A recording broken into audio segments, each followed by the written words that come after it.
February. Okay. Thanks. That's the joint. NBN.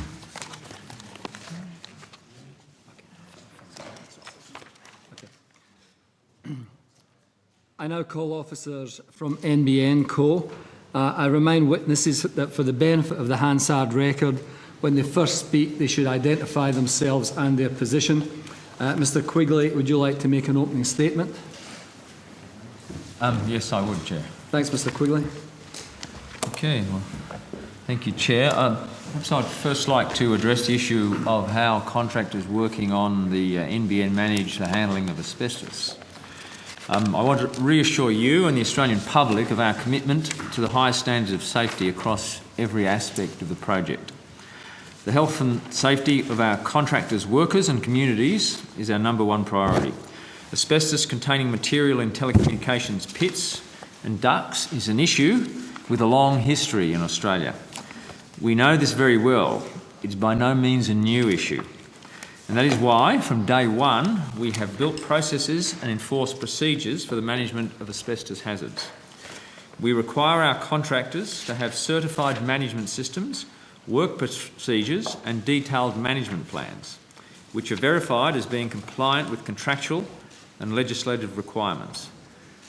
Those requirements include the Work Health and Safety Regulations, that Commonwealth Act, the Code of Practice on how to manage and control asbestos in the workplace, and the Code of Practice how to safely remove asbestos. NBN Co has also implemented a system of regular audits as a means of verifying our contractors and their subcontractors' ongoing compliance with these requirements. Telstra retain ownership of the pit and pipe infrastructure and has primary responsibility for the remediation of its infrastructure to make it fit for NBN use. I welcome Telstra's commitments to maintaining industry best practice when it comes to handling asbestos and their actions this week to undertake an audit into the work practices of their contractors in relation to asbestos management and removal. In fact, I've spoken several times this week with Brendan Riley, the Telstra's Chief Operating Officer, and we agreed that addressing community concerns is critical, and to that end, NBN Co and Telstra will work together to further improve how we notify people of activity in their area. It's important we get the balance right between informing people of a risk and not causing undue alarm. NBN Co has also activated a cross-company team of senior managers reporting to our Chief Operations Officer, Mr Ralph Steffens, to manage and oversee asbestos-related issues. The team has this week met with representatives from NBN Co's prime contractors. We also, in fact, had Comcare in attendance, and I think that was Monday of this week, to reiterate our expectations for the safety of workers and residents in the communities where the NBN is being rolled out. Like Telstra, we expect our contractors to get this type of work right every time. So we are extremely concerned any time we hear that proper processes have not been followed. For your information, Senators, at the end of April, we had some 3,650 contractors working on network construction who had completed safety and awareness training, which includes training in the identification and handling of asbestos. To date, NBN Co has conducted more than 2,900 audits and inspections of its contractors to ensure they are complying with health and safety requirements. Furthermore, Comcare audited NBN Co's hazardous procedures and programs in May 2012 and did not find any issues in regard to health and safety. That doesn't mean we're complacent in NBN Co. We acknowledge that the presence and handling of asbestos is an issue of immense concern to the community. We are working in close partnership with our contractors and authorities to ensure community expectations are met. We remain vigilant and take every single report seriously. We will continue to drive the highest standards of safety and compliance in all work on the NBN. Perhaps I could now turn to other issues on the rollout, and with your leave, I'll distribute some of the slides which you have seen previous. So you're seeking estimates. to table that document, Mr Quigley? The opening Slide. statement, yes? Happy to. Yeah, I table the opening statement and your slides. And, So, the slides also. somebody move the acceptance Yep. of those So- tabled documents being moved. All those in favour? Okay, Declare so it you- carried. if you- Mr. Quigley. If you have the slides in front of you. Has everyone got them? Yep. Okay. And these are an update on the slides that we have shown you before. We update them every time we come, so we're using the same format again. The last month for which we have a complete data set is, of course, April. And at that time, our brownfields premises passed was a little over 71,000 premises passed. And you can see our projections again for the month of April and then to June. If you have a look at the next graph, and by the way, the graph, the set of graphs below the top one is what we presented at the last review. The next slide there is the activity profile in greenfields. So that's our fibre to the premise rollout in greenfields. And at the end of April, we had a bit over, in fact, close to 33,000 lots or premises which had been passed. And in fact, in April, we bought some close to, in fact, 4,860 lots into service. We've got quite a strong momentum now, and we look to reach the target that we had set for ourselves. The next chart is the take-up rates, and I think they tell an interesting story. We have changed that just slightly because now we're getting more and more fibre serving area modules onto the chart. We keep adding them. So in the lower chart, you can see that we've simplified it into 3 areas. The initial sites, which were the 3 Tasmanian sites, and you can see those on the upper graph, the 3 Tasmanian sites. Then the middle section is the first release sites. They're the 5 first release sites. And then on the left-hand side is the volume rollout. The graph below shows you the average of all of those FSAMs, and you can see that's tracking pretty well. It hasn't, in fact, slowed down in Tasmania. It's taken an uptick in the last month or two. Also, for completeness sake, you can see the table of the FSAMs themselves, each area on the right-hand side. That isn't all of the FSAMs, but it's the ones that have been going for the longest. We will continue to update that graph. So overall, you can see the take-up rate is going extremely well. The next slide is looking at the average usage in Australia. That is in fact, probably the title at the top is not quite accurate. It's the average fixed line broadband usage per month. This is measured in gigabytes per month.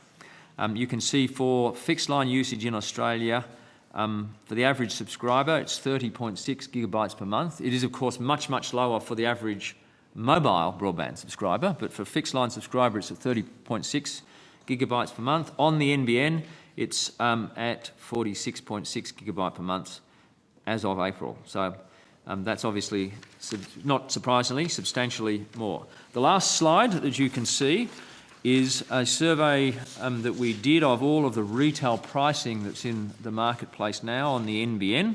And you can see it in 3 groupings there, because retail service providers tend to sell broadband fixed line plans in gigabytes per month of allowance. And you can see there's 3 categories, 25 to 50 gigabytes per month, 50 to 100, and 100 plus. And what we've done is we've compared our 12 meg down, 1 meg up plan with ADSL 2 Plus and our 25 down 5 megabit up plan, also with the ADSL 2 Plus plans in the marketplace at the retail level. And you can see in all cases, including the 25 down 5 up, which is a considerably better plan than an ADSL 2 Plus plan, both in terms of the downloads and even more so in the upload speeds. You can see in all cases the retail plans now on 25.5 are less than the average ADSL 2 Plus plans at the retail level. So with that, Chair, I'll end the opening statement. Thanks, Mr Quigley. Senator Xenophon. Mr Quigley, I just have some questions in relation to the issue of asbestos. Before you do, Ms. Senator Conroy, do you have an opening statement on this? Sorry, Senator Xenophon. So, and if I could get from the Secretariat a copy of Mr Quigley's opening statement. No. That might be useful. Mr Quigley, thank you for your opening statement. I'll confine my remarks to the issue of asbestos, and I should disclose that I'm one of the patrons of the Asbestos Victims Association in South Australia, so I've had a lot to do with asbestos victims over the years. You may have seen the media release from Telstra today's date in new initiatives to strengthen asbestos management. You've seen that media release? I've spoken to, as I said, the Chief Operating Officer. I'm probably aware of what's in it. Sure, good. Okay, so, and I've also had an opportunity to speak to Telstra earlier today about their release. I wanted to confine my remarks to a story that appeared on Today Tonight in Adelaide and in Western Australia. It was broadcast in Adelaide on the 16th of May, 2 weeks ago today, by veteran reporter Paul Macon. And that story relates to an incident involving asbestos at Seaford in South Australia. Are you familiar with that story? Yes. Okay, have you seen the story? I haven't seen all of the story, but yes, I'm aware of that. And I've spoken to the constituent involved. The constituent involved was quite upset in terms of what had happened. Michael Francis, the owner of a block of land, he happens to be a builder of many years' experience, finds pieces, he's there with one of his friends. 4-year-old son is about to start playing with pieces of asbestos, and I'm very happy to hand this, but that gives you an idea of the a broken Telstra box. He then had not an altercation, he raised these issues and then had some fairly heated words with the contractors the next day, Ella's. The contractors denied that it was asbestos. Mr.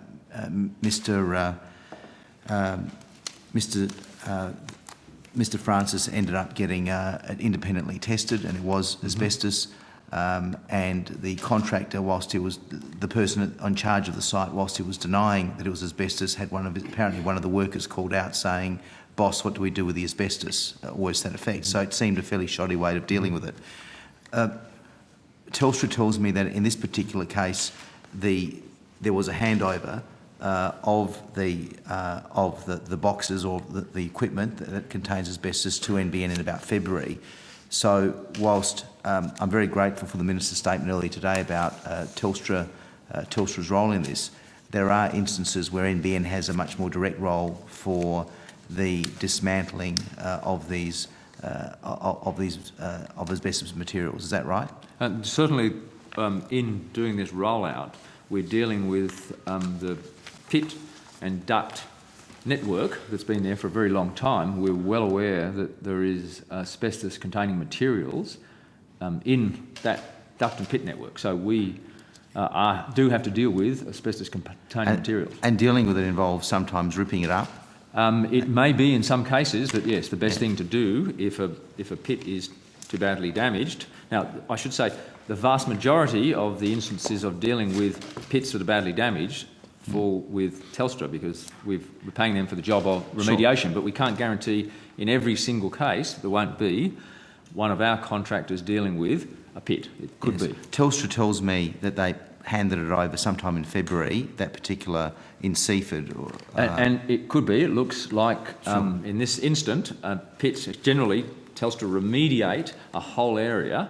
It looks like this pit may have been missed in that, and Cynthia, who was our contractor, would have taken on that remediated network. This pit might have been missed. If you could take on notice, my understanding that Seaford was one area that basically it was handed to NBN and they had a role in remediating or dealing with those pits. It could be, that's sure. That's if you could take that on notice. Yes.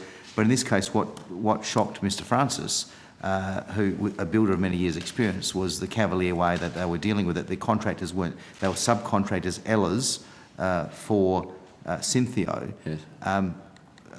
My concern, and whether you've considered this in terms of a legal sense, to what extent is NBN Co responsible for loss or damage suffered by individuals? And you know the latency period for asbestos could be up to 40 years or 50 years in some cases, as a result of conduct by its contractors and subcontractors.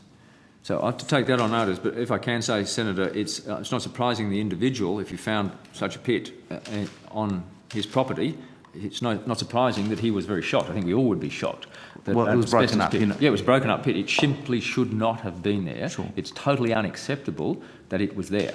So we continue, and we have right from the beginning, continue to stress with our contractors and with their subcontractors the importance of following the procedures which we have put in place to handle asbestos-containing material. But clearly they haven't been... What happened to this individual subcontractor? I understand there was action taken. Yes, there is. I mean, if when you have a flagrant basis of that, There was a specific yes, there was a. taken against the... So what's happened to Elle as a subcontractor? Can you tell us? I can't tell you. I can tell you that we have when we have such events, we insist on critical incident investigations taking place, which has, in this instance, did take place. Right. And will Mr... I think there is some more information available on this specific case, Senator Sure. Xenophon. We'll get We'll that for you get that urgently. tabled. Yep. Sure, but will Mr Francis be given the details of that critical incident investigation, since he was one of the parties? Actually, it was his block of land and he was exposed as well. Well, he was in the vicinity of this asbestos that was broken up. I can certainly take that on board. We have a copy, obviously, of the critical incident report, which we insist on from Cynthia, and if it's possible to give it to him, we will. Well, Howard, will it be given to him or not? I can't answer that one now, Senator. What is it your view that it should be given to him? I see no reason, frankly, why it shouldn't be, but let me check. I just want to make sure that there's no questions of the fact that it's a Cynthia report, which we have a copy of. Are we able to give it to a third party? Well, given that these issues of asbestos exposure have been unfortunately popping up around the country, and this one related to an NBN contractor and subcontractor, has NBN Co sought advice as to what extent is NBN Co responsible for any injury, loss or damage to individuals as a result of being exposed to asbestos? And further to that, because of the long latency period, is NBN Co recording instances where people have been exposed or potentially have been exposed to asbestos, so that if the worst happens in many years to come, there are records kept of that. There's a register kept of that exposure. Well, certainly where we have a critical incident report, and that happens, we certainly have a register of any event that takes place, and that is in our system. And so they will be, those records are not disposed of. So they will be kept. But given the concerns that have been raised about asbestos, are there steps to actually obtain legal advice about what the potential liability is for NBN Co and indeed for the Commonwealth in respect of this? It's not something, I would say, Senator, that I have put a priority on at this point. What I've been putting a priority on is make sure that we are taking the steps necessary to ensure our contractors are not exposing either their workers, their subcontractors or the general public. That's where we've been putting the focus. So I can take on notice the question you've asked, but to be honest, I haven't looked at legal liability as a first priority. No. And I appreciate that, but I'm just saying, is that something that will be looked at in due course? I can, yes, certainly can look at. Okay. And if I can... In the report, there's the details of What was taken. what actions were taken. Yep. If I can go to the Minister's statement, and perhaps I don't mind if the Minister or you, Mr Quigley, want to answer this. The Minister's statement referred specifically to Telstra, but of course you've indicated that there are instances where NBN Co contractors and subcontractors could have been involved. The Minister's opening statement this morning makes reference to Comcare inspectors are investigating the work health. Can I just clarify something? I made it clear that both Telstra and NBN Co in my opening statement. Sure, although it did deal. In terms of, it did deal principally... No, I'm just saying that, well, I mean, I can read you what I said on radio yesterday. Whether it's Vision Stream, Service Stream, Telstra or the NBN, they must take these issues seriously. Under the agreements, Telstra and NBN Co are each required to comply with Australia's strict health and safety. Sure. What I've said publicly in the opening statement today, Telstra and NBN Co.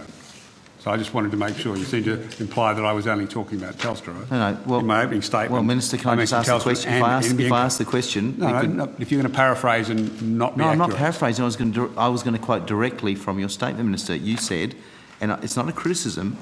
You said in your statement, and I quote, "Comcare inspectors are investigating the work health and safety systems of Telstra and its contractors in Tasmania, New South Wales and Victoria. My question, Minister, and Mr Quigley as well, is there any plan, given the exposure in South Australia and apparently in Western Australia, according to the Today Tonight report, will those Comcare inspectors also be investigating issues in other states where there has been asbestos exposure? Sorry, just before Mr Quigley answers, could I just say, as I mentioned, I understood that what had happened to the contractor, we understand the responsible subcontractor was stood down. As a result of the investigation, the subcontractor's employees were re-inducted into the safe work method statements, particularly in relation to asbestos-related procedures. And that's from a Cynthio statement, I understand, at the time. Sure. So I just wanted to put on the record that... No. I'm grateful, Mr. But I just wanted to clarify, in the statement you made this morning, and I wasn't taking it out of context, reference was made to Comcare inspectors are investigating the system of Telstra and its contractors in Tasmania, New South Wales and Victoria. Will there also be an investigation of NBN and its contractors in South Australia and Western Australia? Or where's I think Cynthia I operating? indicated, and Mr Quigley indicated that, and I went through at some length, and I think Mr Quigley, I thought, did the same thing, that the NBN Co have, and this might be a different to the opening statement, but I think Mr Quigley also covered off on it in his opening statement. As at the end of April, 3,650 contractors were working on the network had completed safety and awareness training, which included training in the identification and handling of asbestos. To date, NBN Co has conducted 2,947 audits and inspections of its contractors to ensure they are complying with health and safety requirements. Furthermore, Comcare audited NBN Co's hazardous procedures and programs in May 2012. It did not find any issues in regards to health and safety. And as I think Mr Quigley said, in the past month, NBN Co has met with Comcare. In terms of the Perth issue, my understanding is Comcare were called in the one in Perth, so there's a Comcare report, if not completed, underway. In the one in South Australia, I think Cynthia have indicated what they did with the subcontractor. Sure. So just to clarify this, you made it clear that Comcare inspectors are investigating what occurred in terms of the systems of Telstra and its contractors in Tasmania, New South Wales and Victoria. Will there also be an investigation by Comcare inspectors of what occurred with respect to NBN and its contractors in South Australia and Western Australia? It's, as I said to you, in Western Australia. All right, in South Australia. In Western Australia, that's my understanding is that happened at the time, because that was the one in there's two different incidents in Perth. One, Comcare had been called in, and it was, I think, Telstra workers. There was an issue where I don't know whether or not the Comcare inspectors were called in. I'm happy to take that on notice and come back to it. It's in Vic Park. Comcare was called in Vic Park in Perth. So the two incidents, Comcare were both called in, and in South Australia. Well, will Comcare be called in South Australia to investigate it? That's all I'm asking. You obviously both take it very seriously. Will there also be an investigation in Yes, South certainly. Australia? And as I said, Senator, we in fact had a meeting with all of our companies, so Service Stream, Vision Stream, Lendlease, Silcar, Transfield, Tees. We met all of them on Monday before there was any mention of this in the media. We met with them on Monday together with Comcare. So this is something we do on a regular basis. Sure. And this was broadcast, so, in South Australia. I think it was probably the first broadcast back in the 16th of May. My final question in relation to this is that Mr Quigley, there are media reports that Cynthio has forced subcontractors, the allegations that they forced subcontractors to sign strict gag orders preventing them from speaking publicly about any facet of their work. Now, whilst I can understand there might be issues of commercial in confidence matters, but what attitude would the NBN Co have with respect to any gag order that related to issues of occupational health and safety? I'm not aware of any gag orders on occupational health and safety by any of our contractors. Whether they have asked their subcontractors to not talk about other issues, I simply don't. So, but can you guarantee, given your genuine concerns about this? No, I think, and NBN Co has said this previously, there are no gag orders enforced required as part of any NBN contract, other than over commercial confidence issues. Right. So there are none. We have no gag orders when it comes to with the subcontractors. What subcontractors and what the main contractors does with subcontractors. Subcontractors is not an issue that we've been aware of, and we've said it's not a requirement of NBN Co. But I wouldn't imagine that any gag clause would cover a health and safety issue, irrespective of what a contract said. It depends what the. I don't think any gag clause can be used as an excuse by a contractor or subcontractor to not notify of asbestos. Let me be very clear about that. Would be I think that would be probably an illegal clause in a contract and would break a number of laws. And can I just add, if I can, Minister, that we go a step further than that. It's not a question of not having gag orders. We have set up a system, a process, to make sure that all of the people who are working on the NBN Co have a no. We have a kind of a no-fault policy to try and get people to report all incidents. We encourage people to report incidents, even if there's been no damage. If, for example, if there's a potential of an asset strike, for example, a near miss, we encourage them to report it. We look at those reports on a monthly basis to try and get, in the same way as airline industries including do. health and safety? Especially including occupational health and safety. And I've got to finish up now. So yep. on notice, can you give us details of without details of who said what, but details of the sorts of complaints or the sorts of reports you've had, including occupational health and safety? Well, in fact, most of them are occupational health and safety because they're related to strikes where there could potentially be an injury. You're talking about asbestos specifically? Particularly, or we're talking about general occupational health and safety and asbestos particularly? Okay. It's just occupational safety across the country on a project the size is an enormous thing. Asbestos could be done relatively quickly and easily. Asbestos particularly would be useful. Okay. Thank you, Chair. Go. I'm more than happy to go next.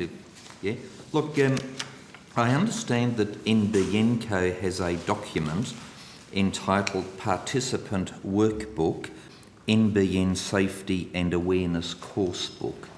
Anybody aware of such a document or publication?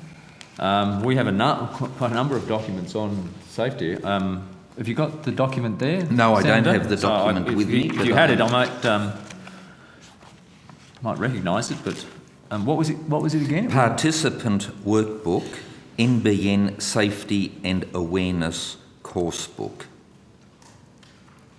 And the criticism that has been made of it is that there are only 2 pages in it dealing with the issue of asbestos. And I'm just wondering if NBN, the officials here, are aware of that document, or whether that document might have been potentially created by somebody else dealing with the NBN rollout. But no, we've got a range of documents. We also have a range of courses. All right.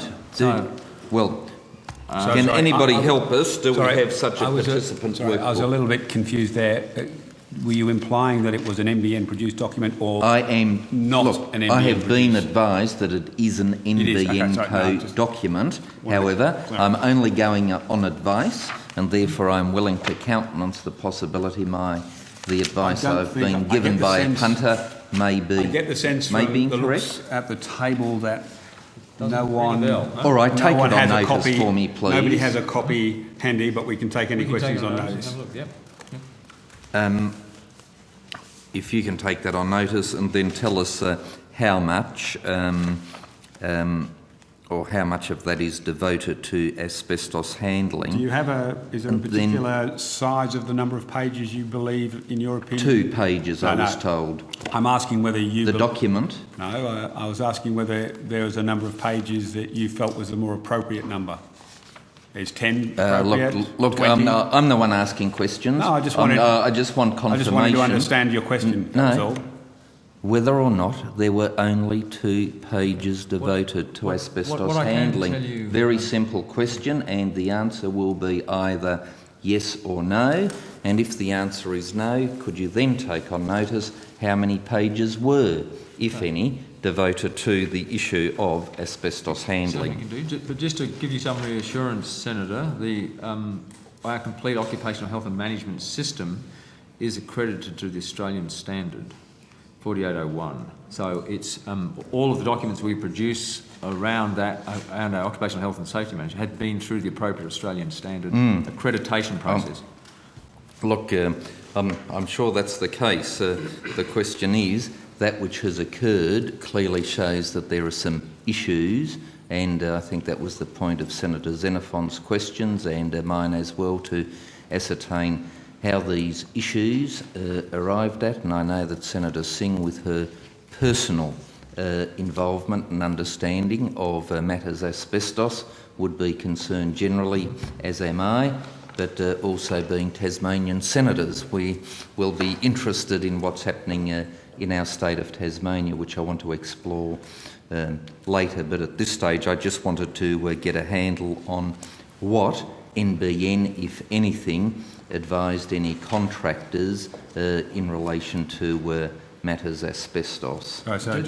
Just before you do, Senator Conroy, can I just, for the public record, indicate I have never met any senator who is not concerned about asbestos. Oh, yeah. And I am also a patron of the Asbestos Disease Society in New South Wales, have been for almost 20 years. So it's not just, an individual senator. Apologies for missing you out. I was trying to show some bipartisanship in my home state of Tasmania between Senator Singh and myself. Okay. And I'm sure Senator Birmingham, who is sitting at the table, is just as concerned as all of us. So, sorry I missed your name, Senator Cameron, and I'm sure Senator Conroy would want to be included, as well as would Senator Ludlam. I just wanted to clarify your question. I just want to make sure I understood your question to assist the committee process. NBN Co hires what I think is a prime contractor, is it? Yes. Hires a prime contractor, and that's the only relationship. Yep, and what what requirements do you have with them to ensure some degree of oversight, if any?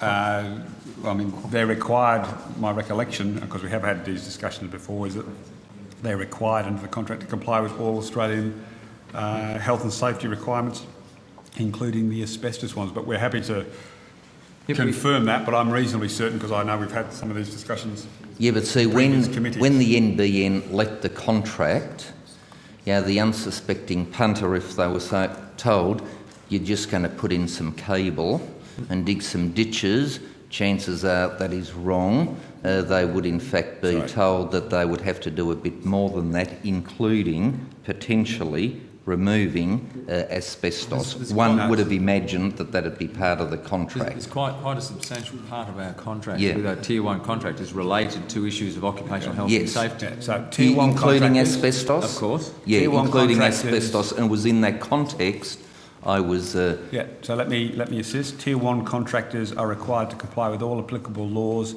and to meet a range of health and safety and environmental obligations under their contracts.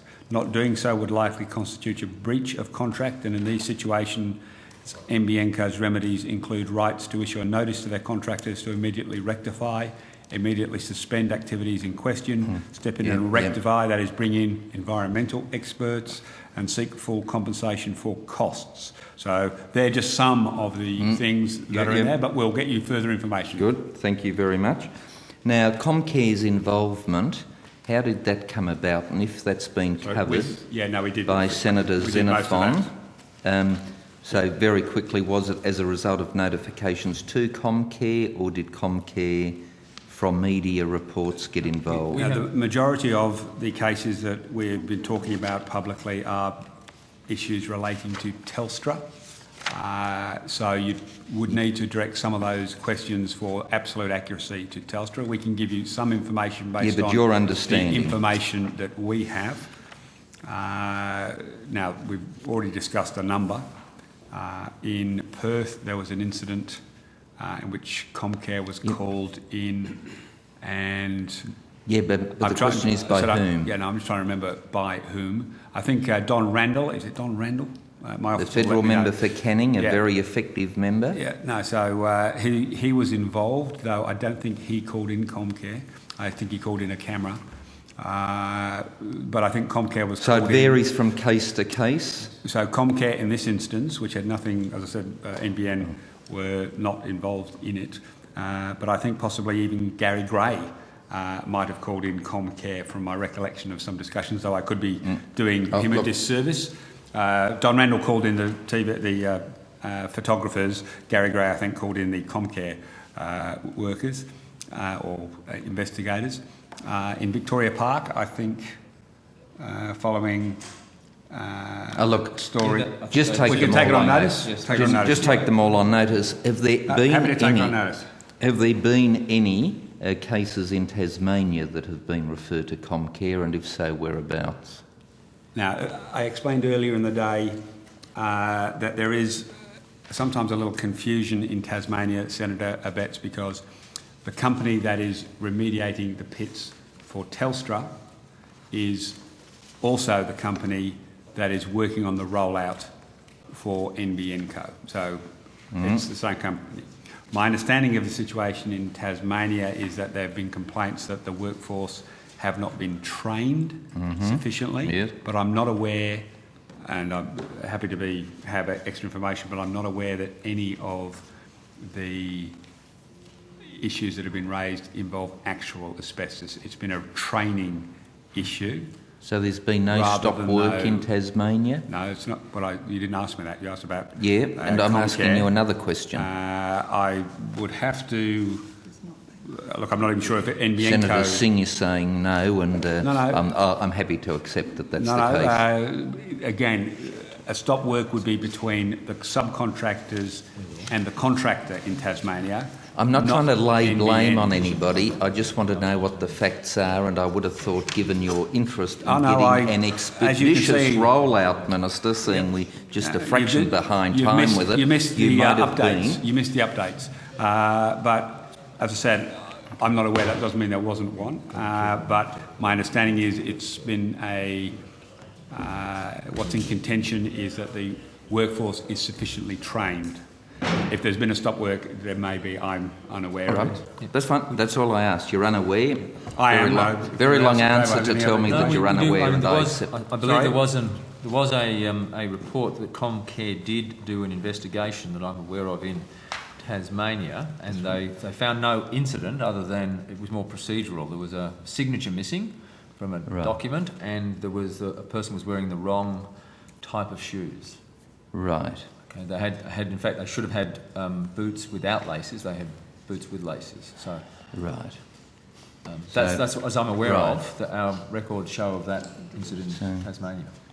So, So it wasn't actually an exposure or an incident. It was procedural issues. all right. Look, thanks for that, Chair. Can I just ask one final question that is a general one?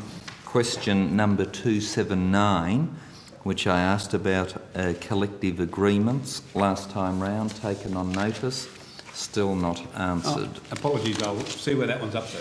We have received 80 answers in the last hour. So it's possible it may well be one of those, but unsurprisingly I've not had a chance to read through yet. Yeah. All right. Thank you very much for your forbearance, Chair. Can't believe it. Can't believe it was even an Yeah. Thank you for your opening statement, Mr. Quigley. Clearly, it's good to hear that NBN have good management practices in place. But clearly also, I think we're all aware that Telstra have responsibility for the pits and the ducts, some of which contain asbestos in the concrete. Now, I understand that Telstra have been remediating these pits and ducts across the country for many, many, many years, and therefore would be very well aware that come the time of NBN starting to be rolled out, that they would need to remediate those ducts. So when obviously the beginning of NBN rollout commenced and that contractual processes were going on, Was asbestos canvassed by Telstra, and specifically the areas of which NBN would have to roll out the cable, the fibre optic cable?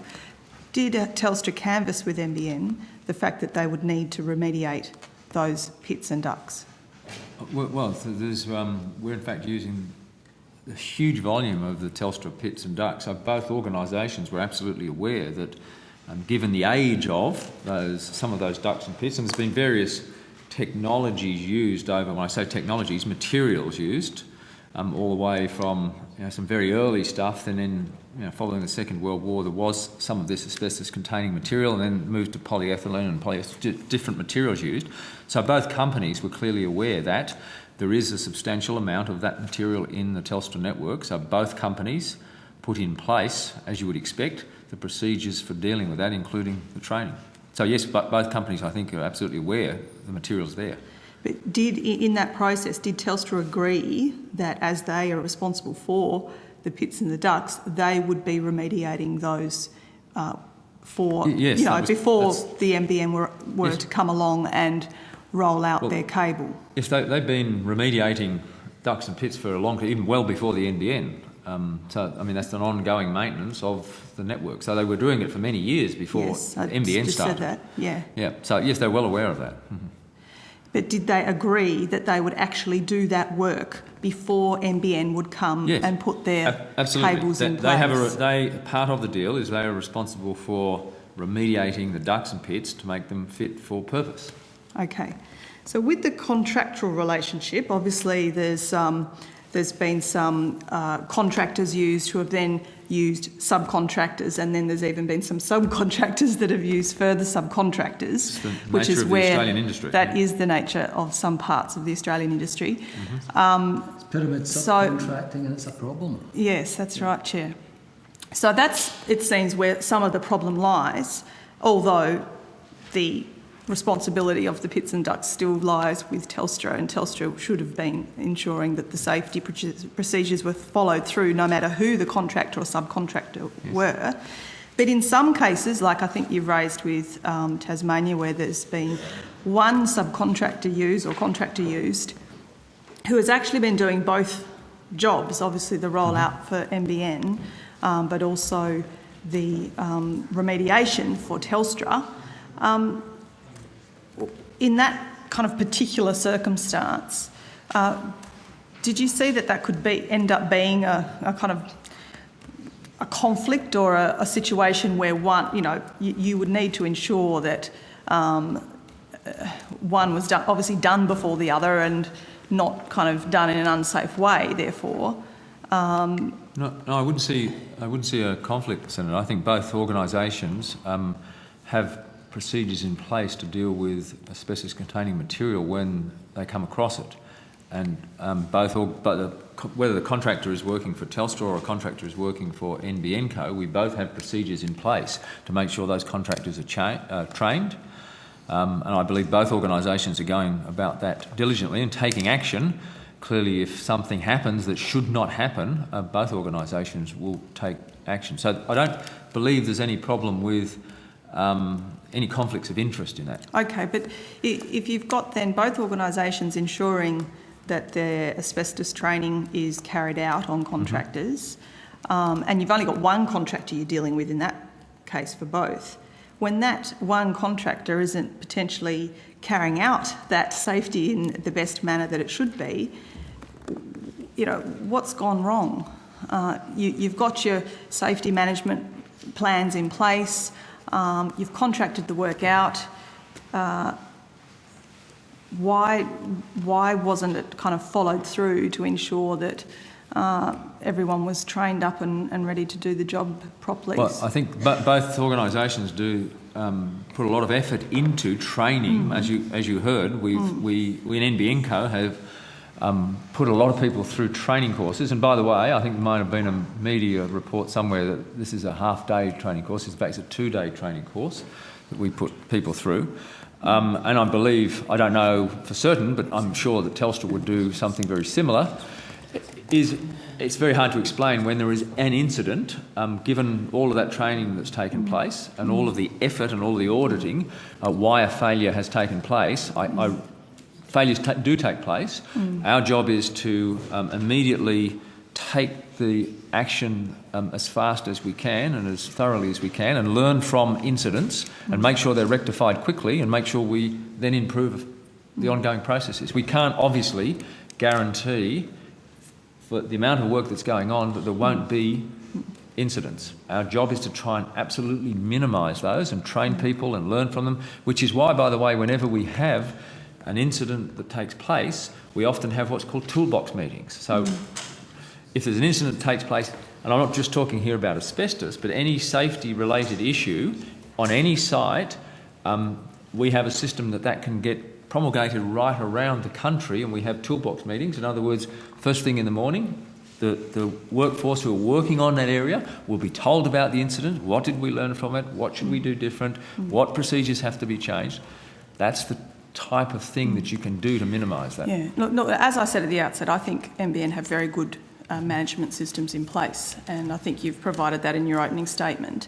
But if NBN are rolling out the fibre optic and Telstra are remediating the pits and ducts, shouldn't there not be that many instances where NBN contractors are coming across asbestos? Because Telstra should have already done that work, if Telstra have done what they should have done. Yes, but you can't. They won't necessarily remove all the duct that's under. But they'll the ground remediate it. They'll make it safe for the NBN contractor to go in. That's their job.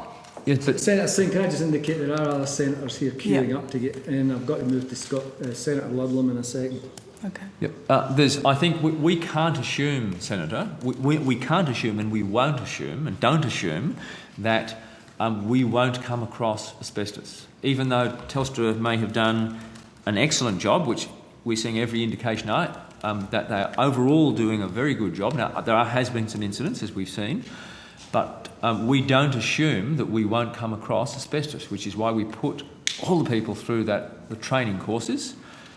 We have to assume that we could come across asbestos. Do you think Telstra have let down... Senator Ludlam has the call. Last question. You've got the call, Senator. If you don't want the call, I'll move on. I do. I think you better take the Can call I ask in. a last question? one last Do question. you want Chair? One last question then. Do you think Telstra have let down NBN Co by not remediating the pits and ducts as they should have before NBN Co contractors went in? I think Telstra yesterday, and if you read their press release today, have accepted full responsibility for what's happened, particularly in Penrith and in other places around the country. So I think it speaks for itself. You want the call, Senator Ludlam? I do, thanks, Chair. I suspect we may come back to this issue later in the evening. I just want to turn to some of the other issues that you mentioned in your opening statement, but also come to the issue of contractors and subcontractors, because it's one of the things that was also blamed when the company suffered pretty significant delays that were announced between last December and, I don't know, whenever we were last in Sydney in March or April. You mentioned a number of 3,650 contractors that have done safety training.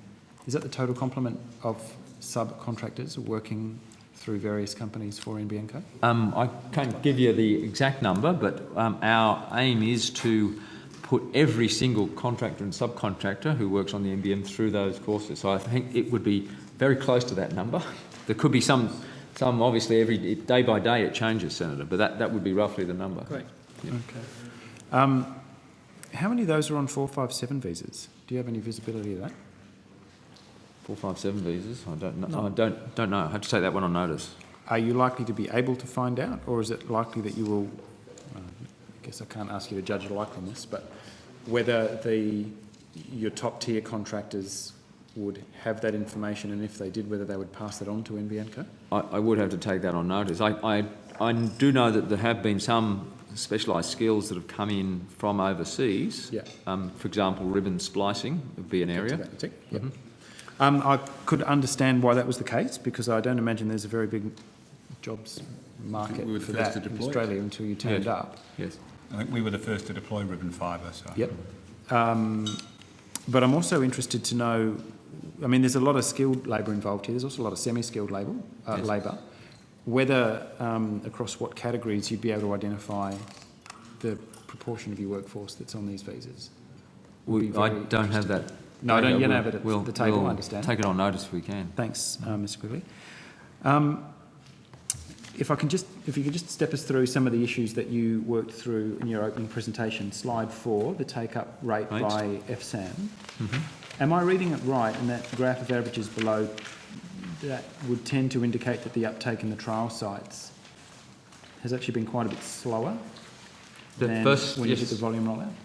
That's the case. They're the 3 Tasmanian sites. Yeah. What do you put that down to? Well, I mean, I think we started in the toughest state and in the toughest regions in the toughest state. It was one of the reasons we started there. I mean, the Tasmanian government wanted to, going right back to the very beginning, the Tasmanian government wanted to put their hand up to be part of it from the beginning. Yeah. But we chose some of the toughest spots. And back when we started, Tasmania, back in 07, 08, Tasmania only had 1/3 of the state using broadband. In other words, 2/3 potentially, if they wanted to get on the internet, used dial-up. Yeah. So when we started, it was the toughest. And back in 2009, 2010, the debate that we're having today about broadband was very much in its infancy. And so the public knowledge, understanding of what the NBN could bring was probably, I think it's fair to say, a lot lower than it is today. We've had 4 years of fairly heated public debate, and as you can see from the figures, as we open new areas, the knowledge and understanding of what the NBN can bring to Australians, businesses, homes, etc., is showing an ever increasing demand. Okay. I guess that seems reasonable. The first release site graph is also much shallower. The volume rollout is obviously trending at 45 degrees, so that's, if I'm reading it right, that's a sign that the take-up's been much more rapid. That's correct. What's the explanation for the kink in the volume rollout and the averages between weeks 21 and 31? We actually go into reverse. That's just simply an artefact of the averaging. Just the way what we've done, if you look at all the graph above, you look at all the red lines, all we've done is week by week we've averaged each of those take-up rates for each of those lines. So it's just an artefact of how the take-up rate went. And it's when we released at one point a number of sites which obviously had 0% take-up rate day one, and hence you saw this little dip when we released a significant number. If I can just add to my answer from earlier, Senator Ludlam, I mean, the sort of examples that I'm about to read didn't exist back when we started the Tasmania roll-up site. So this is Dave Larhoven. He runs a small media and marketing business from home on NBN Fibre in Coffs Harbour. And he said this week in the the Coffs Coast Advocate, I'd say the NBN has improved my work efficiency and productivity for my business between 100 and 200%. Now, I think we're using estimates for advertising. A lot of the time, no. Hold on. You asked the question about why was it low at the beginning, and it's very high now, and I'm giving you a reason why. A lot of the time I save through the NBN comes with far better speeds in downloading and uploading. I have to video conference a lot in my line of work, so there is no fracturing when I use Skype because I can contact my right into this one. No, I'm happy to stop there to allow you to keep questioning, but that sort of example didn't exist when we started in Tasmania, in Scottsdale and Smithton and Midway Point. Okay. So the increasing... Mr Quigley, would you expect to see that curve increase in steepness as you continue into the volume rollout, or is this about as fast as you reckon the uptake's likely to get? This is very rapid uptake compared to previous technologies, ADSL or HFC, or even dial-up, and compared to take-up rates that other service providers see around the world, other telcos see. This is a very rapid rate now with those new sites. So I would be frankly astonished if it went even faster than this. This is really quite spectacular take-up rates. Okay. Back last time... I will come back later to talk about a little bit more about that, Senator Ludlam. Some more personal testimonials. Thanks. When the joint NBN committee convened in Sydney 6 or 8 weeks ago, it was right off the heels of a a rather abrupt announcement that you figured you'd be 6 months behind schedule by 2022 or whenever the build is likely to be. No. Or you're 6 months behind schedule as of now, you'd be on time and on target. No, we're 3 months behind. 3 as we months, said. okay. Yep. Do you consider that is still accurate? That Yes. it still prevails? Okay. On slide 2 and 3, those curves and those estimates that you provided for us, you provided the Joint Committee last time the first accurate or reasonably accurate across a large sample size estimates of cost for the different cohorts. You haven't reproduced those. We haven't slides. reproduced those. We haven't had. There was no additional substantial information that would change those. So okay, that's why we didn't include them, Senator. You also didn't include my favourite, which is the user profile being upside down compared to what was in your business plan. Anything to report? And are you? No, other than it's variable. Remember, our long-term plan was the user profile we expected to shift more to the lower end where we had been predicting. I think we're seeing that as we see more and more people take up and you see people move across from the copper, it will shift down, and we are seeing it shift down. Okay. It's still nowhere near to where we're projecting it to be long term, so it's still a bit upside down, but not as upside down as it was before. All right. Okay, that's good.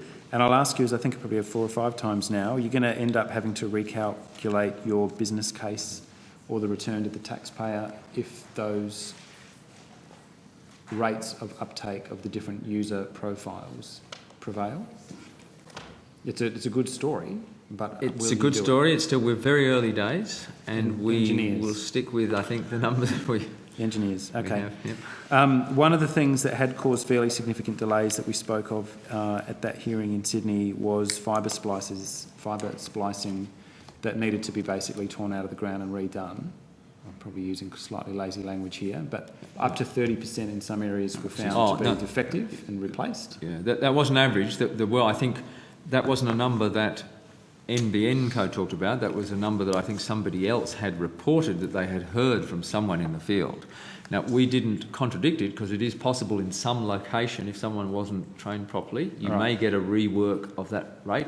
That's not what we would expect to see long term, and it's not what we're seeing long term. I don't know if Mr. Steffens wants to add to that. Yeah, I mean, we do not see that failure rate on average at all. And in general, and I've been in the field only last week, and spoke to an experienced splicer who the failure rate is in the very, very low single digits. And that's what you would expect for an experienced splicer. And if somebody is fresh on the job, you expect a higher fault rate. But overall, we're expecting still and seeing fault rates in single digits. So that 30% that was quoted, I think it might have been quoted for one instance in one place. Maybe. We know of no... I don't have a citation for you, it's just the number. My understanding is one team in one specific area that was doing one specific area was having that sort of difficulty, but as Mr. Steffens has said, that's not an average or even representative. No. And we wouldn't, I mean, we're obviously not going to tolerate that. When we're getting better and better views on those types of measures, we would move in very rapidly if that was happening. Okay, so do you feel, not that you haven't reported anything on that issue on paper this time around, but do you feel as though the fault rate for those installations has fallen back to the industry average or to something that you feel happy to tolerate? I mean, in general, I would say yes, but since we are still adding a lot of additional resource onto the project, we are training a lot of splicers, that the inexperienced will have initially a higher fault rate or produce a higher fault rate, but we consistently see this fault rate coming down as they gain more experience. And, we obviously provide work opportunities for years to come for these people. So therefore, the initial learning curve people are on, we're quite comfortable with. All right, I'll leave it there. I might come back later if there's time. Thanks all. Wish you well. I got to see the NBN truck at Seabit the other day for the first time, and it's great. Bring it to WA. Yeah, I agree. When can we get it? You've had it in Tasmania a fair bit. So yes. we haven't had it in WA that much, and the people working on it clearly love their jobs. That looks like it would be great fun. Anyway, thanks. They do. I'm glad you got to have a look. Thanks, Chair. Look, if I can try to quickly finish off on some asbestos stuff, and that may be the end of it for tonight from everybody. But Mr. Quigley, when did NBN Co, only on that issue, Senator Cameron, ever the optimist. Yes. When did NBN Co first become aware of issues surrounding the maintenance and handling of asbestos by NBN Co or Telstra contractors? In which instance, or are you saying in every instance? If you wanted to list general, in the first instance, we'd have to take that on notice. What do you think? Well, no, I can give a general answer, I think, Minister. That we have anticipated from the beginning of the project that we would have to deal with asbestos-containing material. It's the nature of the network that exists in the ground today, as it does, by the way, in lots of other infrastructure, fences, houses, all sorts of things. So we anticipated we would have to deal with it. Therefore, we put the procedures in place as we developed our occupational health and safety system.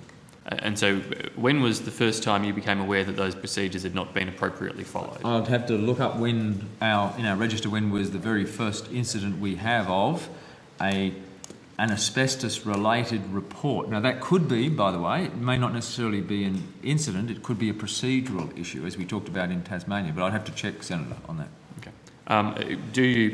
I appreciate there are logs of procedural issues and it's important in terms of keeping the holistic approach to managing your health and safety issues intact, that's done.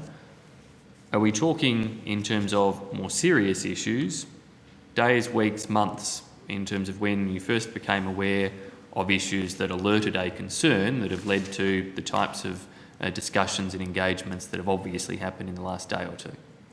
I know of obviously the incident that took place that was referred to by Senator Xenophon in South Australia. I would have to check our logs to see if there was any incident where there was something like that earlier. I simply can't answer that one off the top of my head. Okay. When did you become aware of the issues in Penrith, Ballarat, Perth or Tasmania? In the issues in Penrith just recently. Just in the last few days. The last couple of days. Yes. Ballarat? Probably read it in the paper. Yes, Ballarat's same. Yep. Remember, these are sites that Telstra remediation is taking place. Mm. Yep. And the Tasmanian situation is, as I said, there's been some reports in the media in the last couple of weeks. Yep. So all of these instances, did you learn through the media or did Telstra advise NBN Co before these became public issues? I can't tell you the exact timing. I think it probably may have been almost coincidental. We have regular discussions. If Telstra has an issue, they'll certainly normally inform us. So have there been instances of Telstra informing you that they've had problems with the clearance of asbestos from a particular ducts that require a slower handover, a deferred handover of those pits? That's part of the normal job they're doing, Senator, all the time. They're remediating a duct and pit network that has asbestos-containing material in it. So we know they have a raft of procedures, and we know some things will go faster or slower depending on how they have to handle that. They certainly don't report to us day by day of every time they deal with asbestos. We wouldn't expect them to either. That's their job to look after that.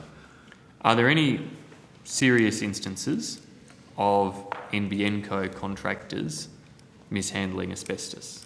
Well, clearly we talked about one here today in South Australia where it sounds like it was a pit that was a contractor working for us took it out of the ground. Now, we'll have to dig into that, but that's clearly an instance.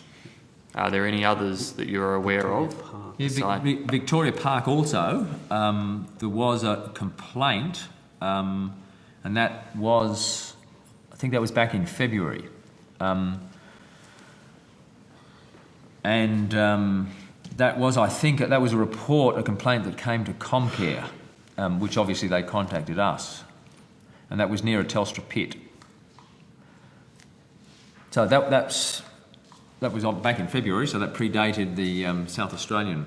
And these are the only serious instances that you're aware of, or potentially serious instances? They're the potentially serious ones that I'm aware of. But we deal with occupational health and safety issues on a regular basis, a variety of them, by the way, not just asbestos, but anything that's potentially an occupational health and safety issue. So I'd have to go back and look at the records of all our meetings that we've had. And are any of the other officials present aware of any other potentially serious incidences? On top of my head, I cannot point you to an incident. Thanks. We can go back to our records and provide them. Thank you, Mr. Steffens. Has NBN Co ever engaged any contractors or subcontractors to conduct any remediation work in Telstra pits or ducts? Yes, there could be events in which we do remediation. Yes. You do remediation? Yes. Now, as I said, the vast majority of the remediation is done by Telstra, but in a network rollout of this sort, it's quite likely that, and in fact I know we have, done some remediation of pits. And these are circumstances where Telstra has not completed the job, or NBN Co has wanted earlier access to the pits than that Telstra could be, has or we've agreed with Telstra that these particular pits we will remediate as part of doing the job. Right. So it's part of a planned remediation process that NBN Co participates in as well. That's right. Now, what I can't tell you, Senator, is that every time every contractor that we may have employed is where they've touched a pit, is that part of a planned activity with Telstra? I can't tell you for sure that there hasn't been a contractor or a subcontractor of a contractor who has done something on a pit which wasn't part of a plan. I suspect, don't know for sure, that the South Australian one was such an event. Can I just clarify, in terms of the total amount of remediation that's being done, you indicated you've done some. Are we talking 50%, 20%, 10%, 5%, 1%? In terms of what we've when done, you said you've directly remediated. it's a very small percentage. And we expect that, by the way, I think we'd expect that percentage to even decrease in future. What timelines and notification periods does NBN Co provide Telstra to ensure that pits are remediated before Telstra is required to hand over access to them? This is a normal, nominal, agreed 3-month remediation period. Okay. And in a location... But that varies, Senator, by the way. That's an agreed average, long-term average. So sometimes longer, sometimes faster, sometimes shorter. slower, yes. In a location like Ballarat, where both Telstra remediation work is happening on the ground and NBN Co rollout is happening on the ground simultaneously, how short can the time frame get between indicating to Telstra we need to access to these pits and Telstra having to hand them over? Well, we start to do the subsequent work to remediation only after Telstra has handed them over to us and they've finished that work. We're not both simultaneously. I know of no instance where we're simultaneously or concurrently working on the same pits. So how short can the time notice get, Mr. Quigley? I don't know. That's a scheduling issue and it'll vary all over the place. Happy to take it on notice. Yeah, but well, again, unless Mr. Steffens or somebody else is able to answer. I mean, the remediation activities in every FSAM, they vary wildly. You know, it can be that Telstra hands over areas within 6 to 8 weeks, and sometimes it takes obviously substantially longer. But it typically depends on the volume of work required in the area to be remediated. And I think you're saying it's on a site-by-site basis, Senator Birmingham. So what checks does NBN Co do to ensure that Telstra pits are fit for use before its subcontractors begin to pull fibre through the Telstra pit, or indeed pits that NBN Co itself has had contractors remediate? We do regular field inspection reports. But also our subcontractors are doing this and see the pits as fit for use or not, and reporting back obviously if they find issues with pits which would not make them fit for use. Your field inspection reports are a random inspection program, or Is that a comprehensive inspection of every pit before it's handed over, No, or is it a selective test? No, we're not inspecting. NBN personnel is not inspecting every pit. And we wouldn't anticipate doing so, Senator. I mean, Telstra's a professional organisation. We've entrusted them to do a job. We expect them to do that properly. But as Mr Quigley indicated, the workforce that then comes in has been through the training programs to recognise asbestos if, in general, they see it. The South Australian example, as I think has been indicated, people were retrained, but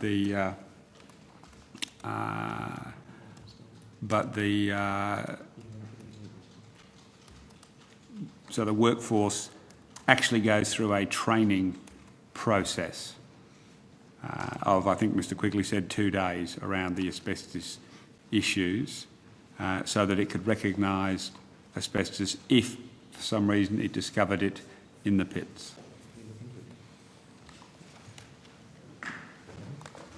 So Nothing you're wanting to update there, Mr Quigley? I noticed Mr Cooney talking to you.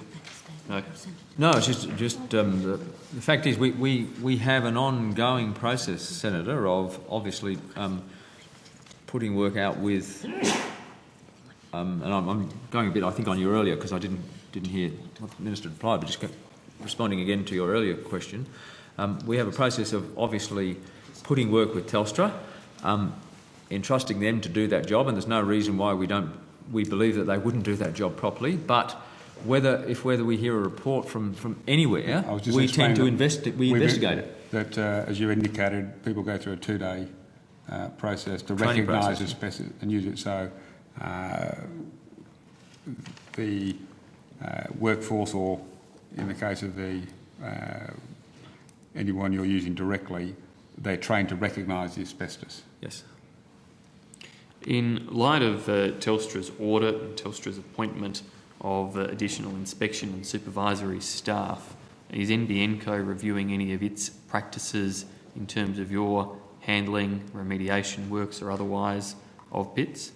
We constantly review all of our procedures on an ongoing and are you basis. making any changes? Yes, we do make changes on a regular basis, and they're not, if I can keep coming back to the fact that it's not just on asbestos, it's on every area of occupational health and safety that we're constantly reviewing, looking at the data that we collect, looking at potential events, not just incidents, but even potential incidents, seeing what we can learn from them and adjusting our procedures accordingly. So, for example, we've modified recently our network design documents to take account of the information that we sought on high pressure gas lines.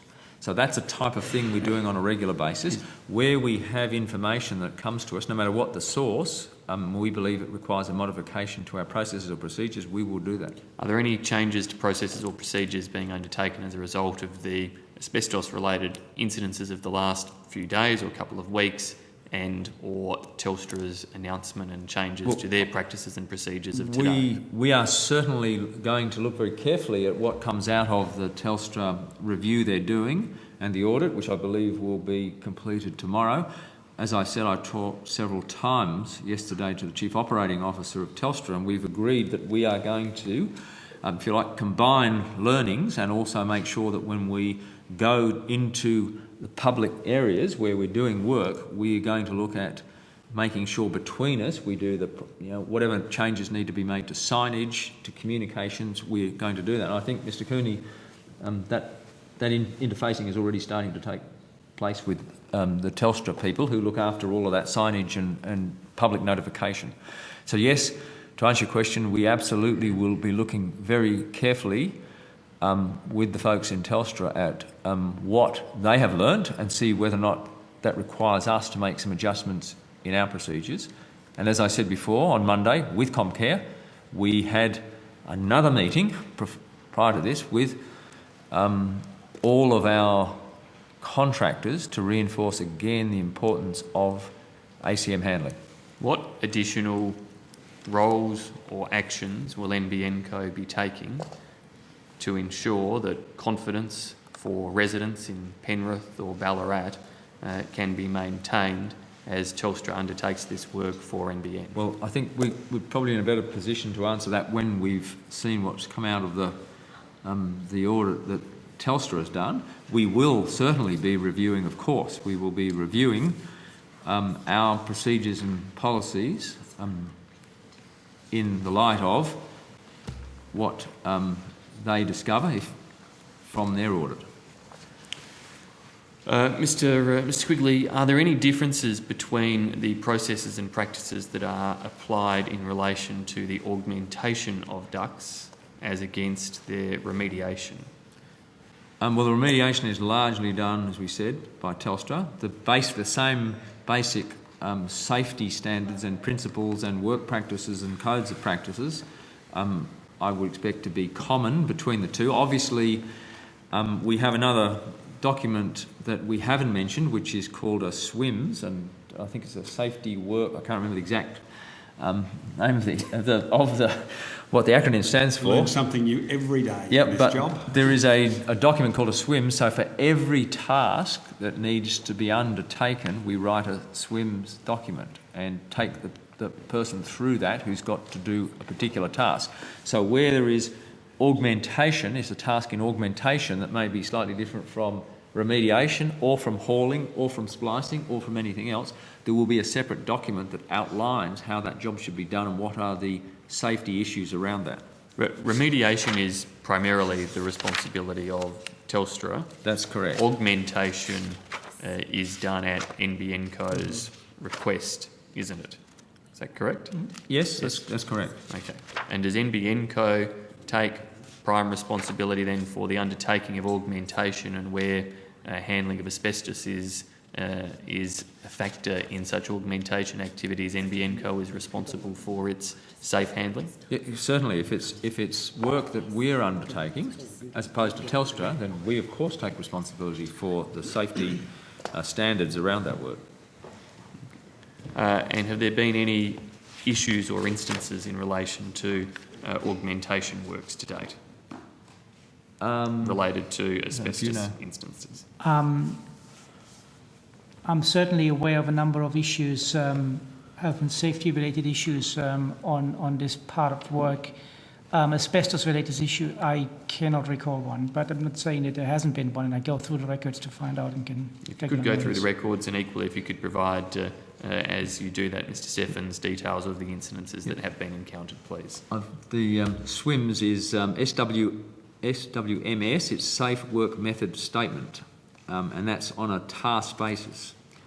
So we make sure that all of our contractors and their subcontractors, that if they're doing any work that involves working on or removal of asbestos, there must be a SWIM in place so they can safely undertake the task. And that means they've got to have the SWIM verified by us, and there's got to be appropriate training and induction, and then we do verification of the competence of the people who undertake that task. Telstra have indicated they're suspending all new remediation work whilst the audit is undertaken and their practices are appropriately reviewed. What impact will that have on NBN Co's rollout and operations? Because the remediation they're doing is ahead of when we do the build, then I don't frankly expect it to have a big impact because it's some months ahead of the build. So if you're hoping it'll impact on the June 30 figures or September figures, I doubt it. So, sorry to break your heart. You're not breaking anybody's heart, Minister, and I'm not hoping for anything tonight other than answers, for which I think, Mr Quigley, so you have no expectations that cessation of remediation works will necessarily have an impact, that Telstra will be able to catch up as required to make sure that when you have caught up and your contractors have caught up with the pits that are currently available, there will be further pits available. yes, I don't anticipate that'll have an impact.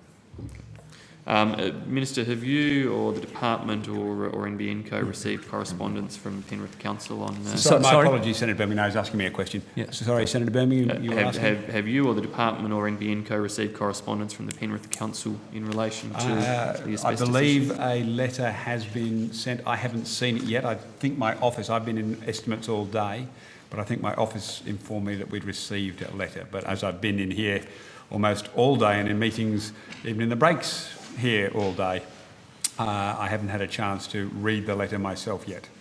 Okay. If you haven't read it, you certainly haven't dealt with it or responded to it. Yeah, no, but I understand there is a meeting tonight in Penrith being attended by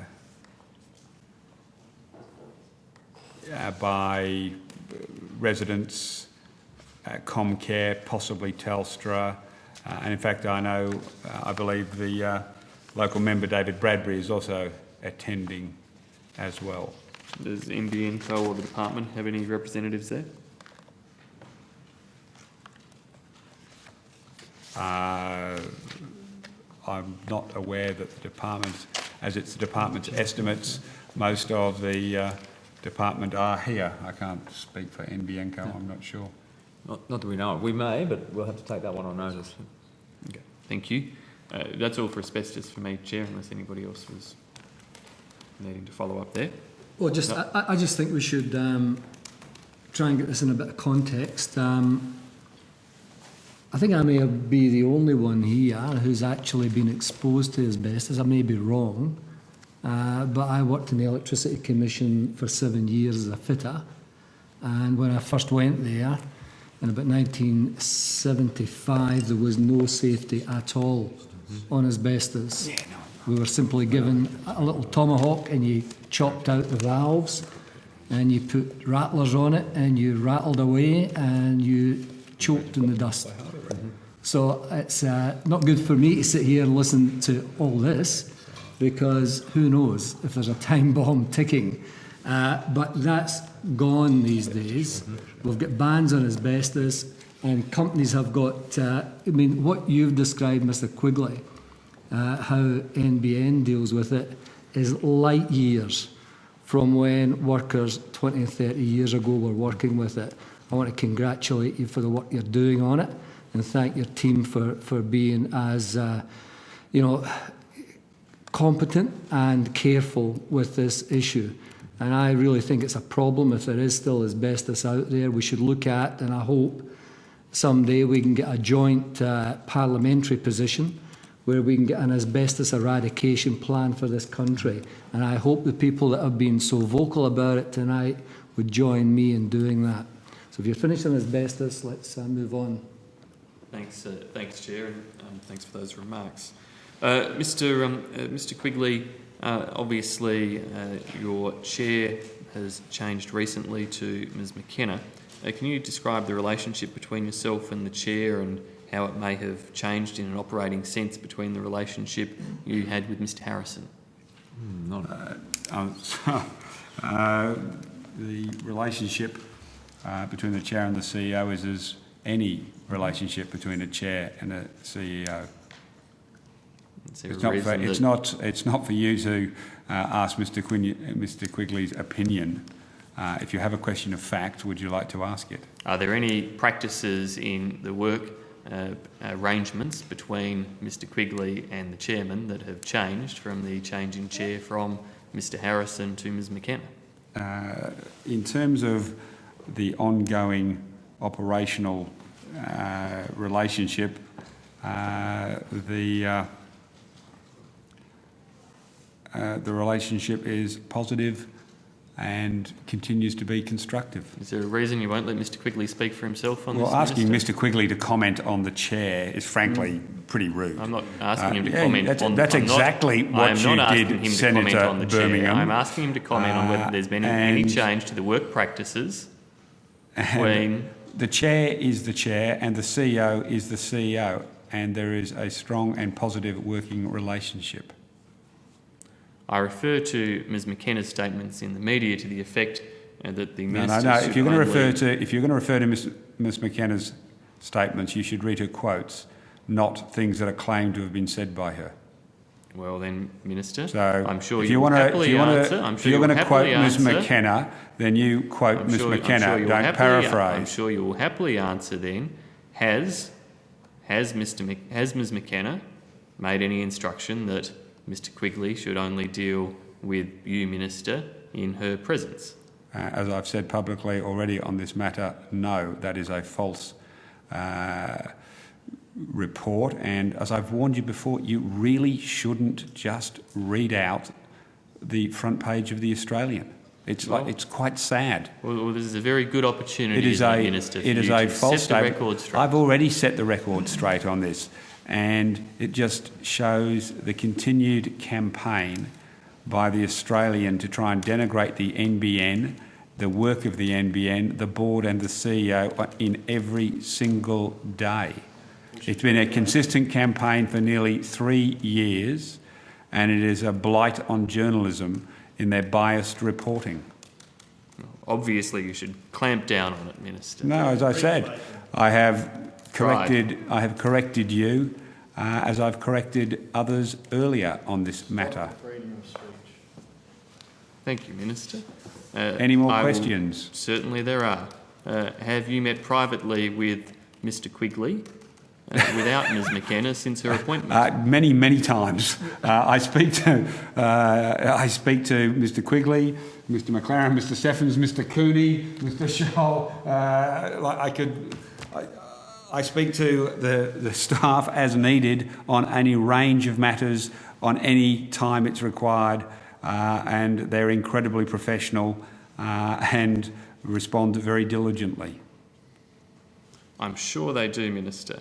Does Ms McKenna equally meet with all of Mr Quigley's direct reports and speak with them as one of the things much that I was as she sure cares to as you appear to, Minister? One of the things I'm sure that any new incoming chair would do is get to know all of the key personnel at NBN Co. In fact, I think Ms McKenna has toured the country to every single office of NBN Co since she became the chair in the last 4 months, and held meetings, well, I have to say public meetings, given that they're all of the staff. In fact, I invited our chairman to the 2 town hall meetings. I told them every quarter I asked her to come along and address all of our staff. Ms McKenna has done a tour of the country to get to understand fully all of the operational aspects of NBN as she was the new chair. So, again, I repeat, you really shouldn't believe the front page of the Fin Review, which is a travesty of journalism since Michael Stutchby left the Australian to go to the Financial Review. He has debauched it in, frankly, an embarrassing way. And you shouldn't just believe reports you read in the Fin Review front page or the Australian. Minister, Again, thank you. Has Ms McKenna or Mr Quigley sought any correction from the Australian for the erroneous story you have cited? Seeking a correction from the Australian is like looking for the Loch Ness Monster. They are unashamed in their biased reporting and they're campaigning against the Labor government and the National Broadband Network. So you they are unashamed in their campaigning. How has the board, since Ms McKenna became chair, reinforced to management their accountability to the board? Have there been any particular changes in the way management is expected to present their accountability to the board under Ms McKenna? Look, I'm happy to take on notice. Why won't you let Mr Quigley actually answer that? I'm sorry, that? if you want to ask about the board, you're asking me. No, I'm actually asking. This is a management question, actually, no, Minister. It's actually not. It's actually a board question. It is a management question. I've said I'll take the question. In what ways has the reporting and accountability of management to the board changed? Management would know that. I am happy to take that on notice. Why won't you let Mr Quigley speak for himself? You're asking board-related questions. Senator Conroy, Senator Birmingham, you know the rules. Once the Minister takes it on notice, he's entitled to take it on notice, and you should not berate him after that. You should get on and ask another question. You know the rules. Mr Quigley, have you changed the way you present information to the board since the change of chair? What the board requires of Mr Quigley You're not is a Mr. board Quigley. matter. What the board requires of Mr Quigley is a board matter, and I'm happy to take on notice your question. You're not Mr Quigley. I'm entitled to take any question put at estimates. It's the rules of estimates, and I'm entitled to take on notice any question you make put. a mockery of estimates with your approach, No, Minister. you are a mockery and a travesty for simply trying to engage in smear of the National Broadband Network. Mr Quigley, And the have company and the management professionals reports. and the professionals at it. You are regurgitating a range of false claims simply for your own political gain to smear the professionals who work at the NBN Co.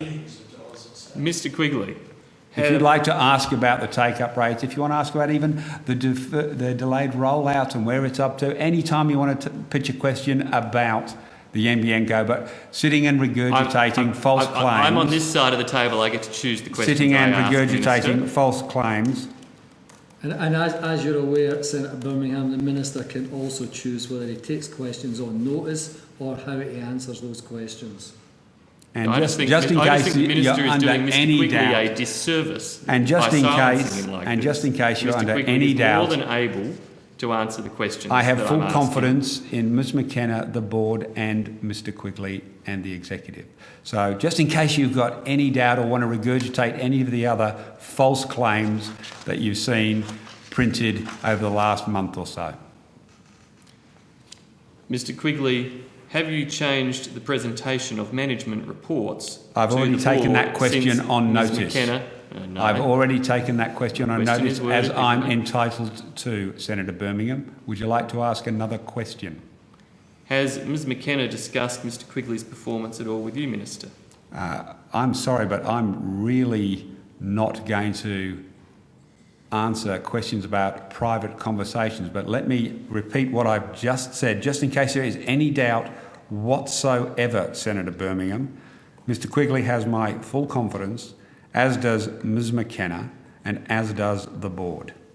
Could I be any clearer or more succinct? But any time you'd like to ask about the NBN, the rollout, the take-up rates, anything to do with it, you just fire a question away.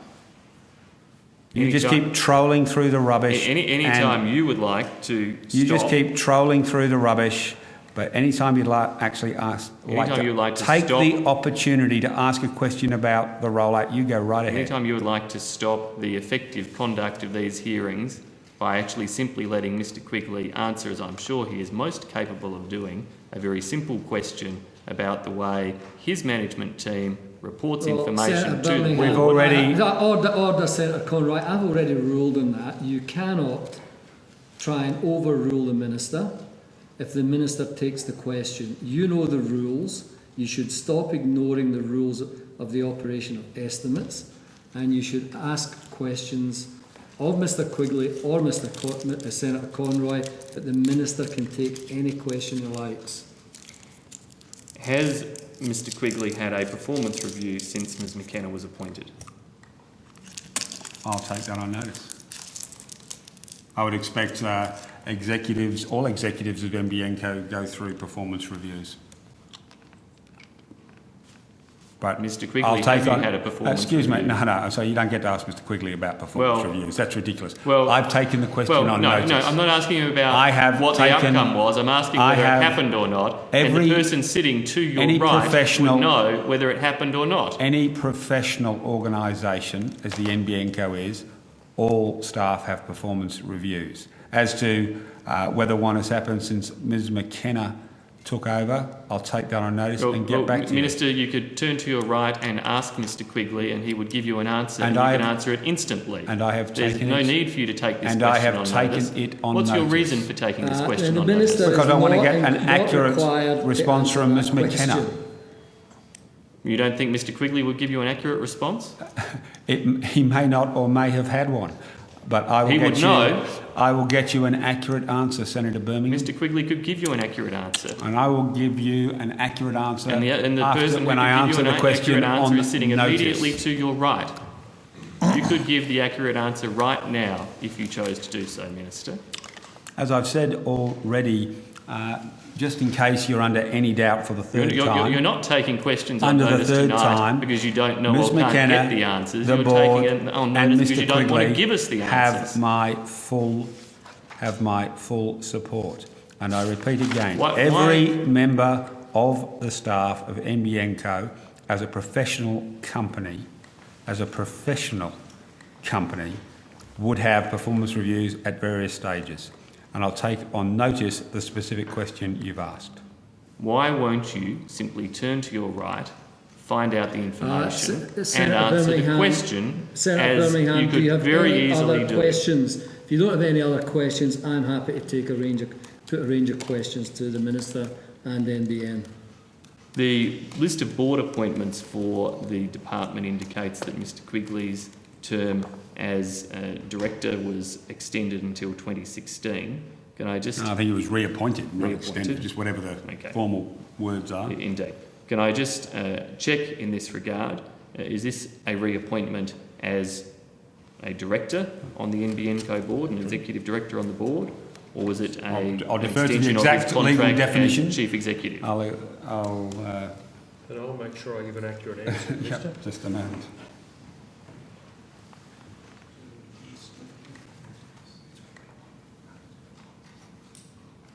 It was I'm advised it was a reappointment as a board member, Senator.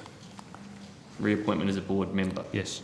When does Mr. Quigley's appointment as chief executive require reappointment? Bear with me, Senator.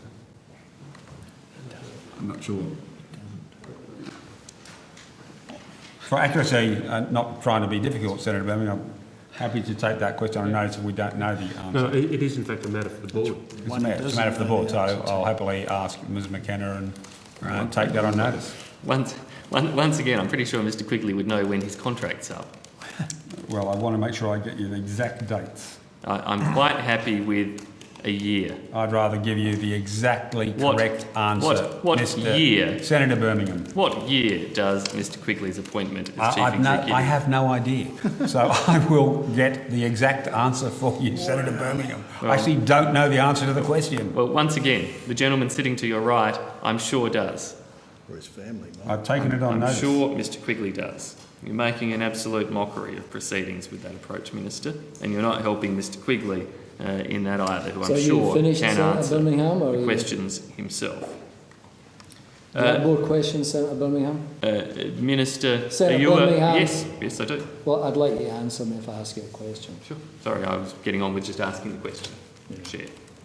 Minister, are you aware as to whether Ms. McKenna has sought the support of the board or yourself to appoint herself as executive chairman? I repeat, you really shouldn't listen to gossip from journalists from the Financial Review. It really is sad. Is that a no? It is a categoric no. Thank you. So I repeat, you should really not just keep listening to your cheer squads. Complete fabrication.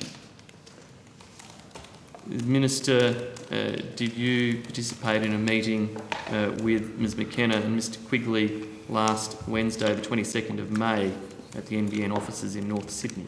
I have a weekly meeting, sometimes in person, sometimes by phone. I don't think we've used a video conference facility yet, but I have weekly meetings to stay across the processes of the NBN Co. Did you attend a weekly meeting at the NBN Co offices last Wednesday, 22nd May? That may have been when one of our meetings was, yes. But if you're going to ask me next what happened, I have to say the same thing. You've just got to stop believing what you read in the Australian and the Financial Review. And I'm certainly not going to divulge the contents of a private meeting between the chair, the CEO and myself. So if your next 7 questions are down that burrow, it's empty. Minister, can you give a simple assurance to the Estimates Committee that meeting was not to discuss the relationship between Ms McKenna and Mr Quigley?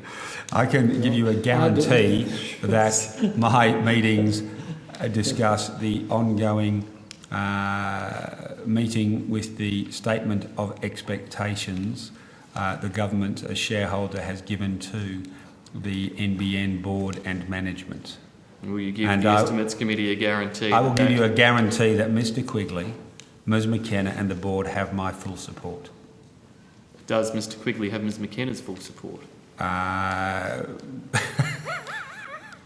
You've really got to stop just peddling gossip. Well, You've really got to stop peddling gossip. Well, Minister, we actually wrote to Senator Cameron asking whether Ms McKenna could appear tonight. Yeah, no, I understand how you want to... clarification of these issues I understand. by her directly. I understand that you Unfortunately, suddenly Senator decided declined to start to invite inviting Ms. everybody McKenna. in the world that you want. I mean, there's been no history in my 17 and a bit years I've been coming to Senate estimates where chairs come, CEOs come. Sometimes the chair can be the acting CEO or vice versa, but that's the only example. But under your government, CEOs didn't even come. Mr Graham Johns, the CEO of Australia Post, never attended, ever. He never attended. Well, you were Minister. Mr Fahor is Mr here. Fahor, yes. Mr Fahor. Credit to Mr Fahor. Mr Johns for the years that he remained CEO. Let's be very clear. Mr Chapman, the chair of the ACMA, the CEO of the ACMA, they've got a combined position. Mr Scott, Mr Abid, even Robert Lamadal, who's just started at Tasma, and Mr Quigley all attend regularly. So if you have any questions about the board or Ms McKenna, they come to me. They come to me. But you've just got to stop believing every bit of trash gossip that masquerades as journalism in this country.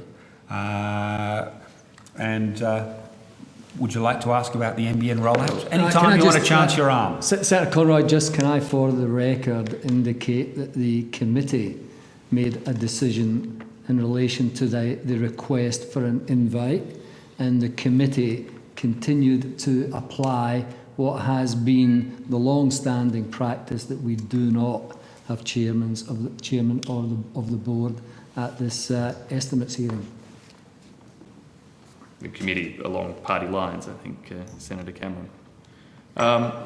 So, Minister, you won't take the opportunity tonight to make clear that your meeting at the NBN Co offices last Wednesday did not involve discussions about Ms McKenna's relationship with Mr Quigley. My discussions every week are around the NBN Co performance to meet the statement of expectations and all matters that bear on it. Which would include the functionality of the relationship between the chair and the CEO. What it doesn't include is the dysfunctionality of the questions you're asking.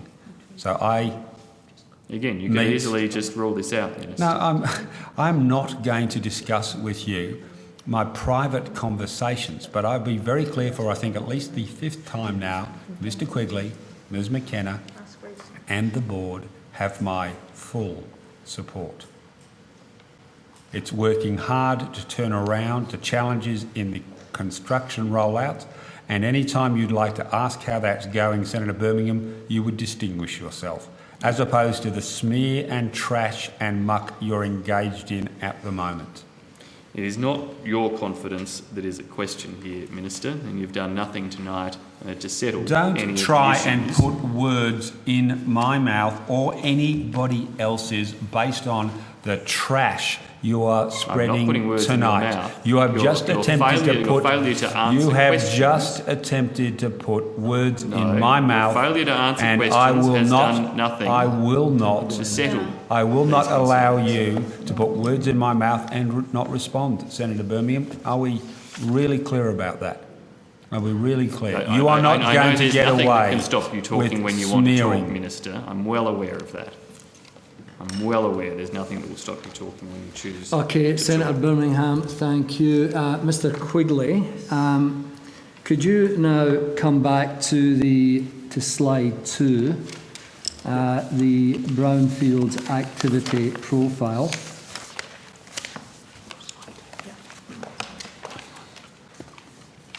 And could you just explain the various aspects of this graph so that I can understand it a bit better? I think we're better off doing this than continuing the speculation and nonsense we've had for the last period of time. Yep, this was put in place, Chair, to give the committee a view of how the process runs for brownfields, and then on page 3 for greenfields or new developments of the various steps in the process. And as we've mentioned several times, in a project of this magnitude, it takes some time to get the super tanker out of port and steaming ahead, and that's what you can see from left to right as we go through the various stages. Now, the focus has been for some time on the premises past, and as you can see, there is a fairly steep ramp there up to the end of June.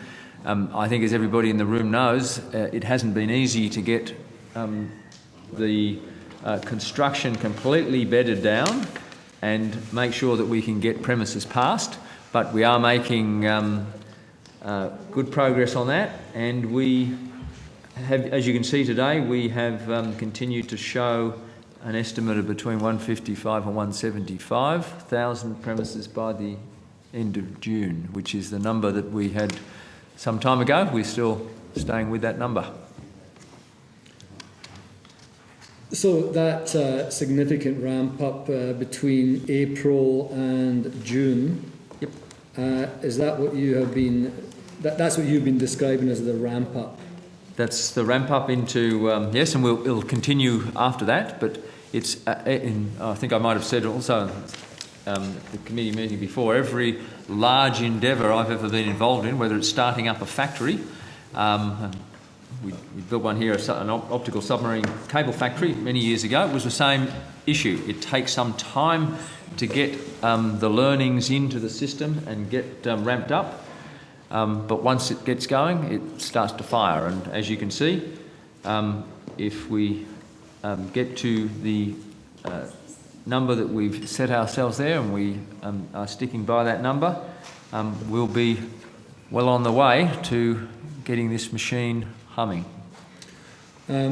So what are the specific factors that's resulted in this ramp up over that 3-month period?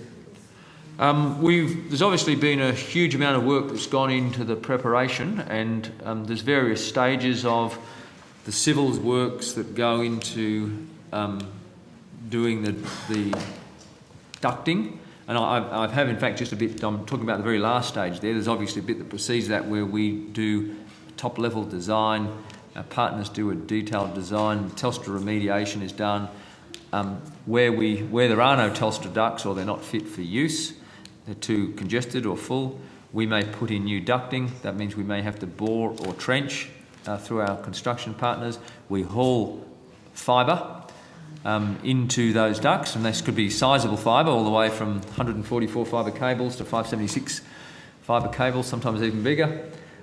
You haul those, you splice them, you test them all, and then you bring the systems into activation. You have to have all of the electronics, of course, in the fan sites, and that's work that's not very visible because it happens in exchanges.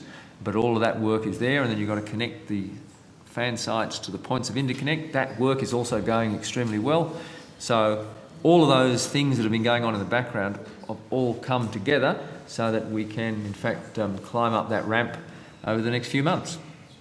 I was out at the rollout of the fibre network in Windsor, and I had a look in the pits, and the pits are pretty congested with fairly what I thought was decaying copper. Is that pretty typical? Well, it varies across the network. Some of the copper obviously is quite old, some of it's more recent, but yes, there's a variety of things you find in the pits. A variety of things. I don't want to go there. Now, on the new developments, this is an area that has created a bit of attention over the last period, and again, what's been the difference in terms of the ramp up over this last period of time? First of all, if I could say, it was a tough job to do, the Greenfields rollout.